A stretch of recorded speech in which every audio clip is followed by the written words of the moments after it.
অপেক্ষাকে আমি আজও ছাড়তে পারিনি। হ্যাঁ, অপেক্ষার কথাই বলছি।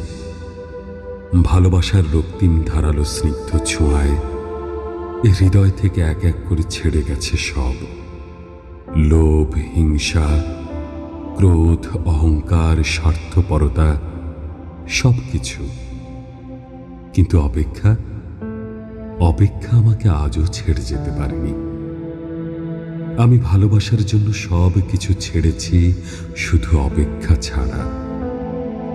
অপেক্ষাকে আমি আজও হৃদয়ের গহীনতম অংশে অবরুদ্ধ করে বেঁচে আছি। অনেকেই বলে অপেক্ষা হচ্ছে শুদ্ধতম ভালোবাসার প্রকাশ। ভালোবাসতে সবাই পারে, কিন্তু সবাই প্রিয়তমার জন্য অপেক্ষা করতে পারে না। আসলেই কি তাই? জানি না তো, হবে হয়তো। তবে অপেক্ষার কাছে আমি অনেক ঋণী।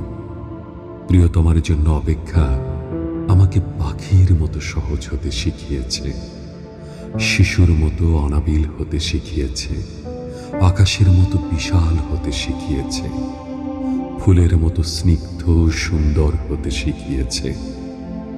অপেক্ষা আমাকে সাগরের নীল জলরাশির মতো গভীর হতে শিখিয়েছে, প্রকৃতির মতো স্বচ্ছ হতে শিখিয়েছে, সোনালী সন্ধ্যার মায়াবী মৌনতার মতো নিবিড় হতে শিখিয়েছে।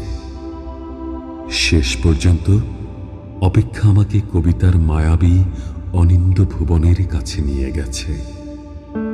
হৃদয়ের মধ্যে প্রতি মুহূর্তে অপেক্ষাকে পুষে রাখা কি কঠিন, অথচ আমি সেই কাজটিই করে যাচ্ছি প্রতি মুহূর্তে, কি নিদারুণ আনন্দের সাথে। আহ, অপেক্ষা, তুমি কত বেদনার্দ্র সুন্দর।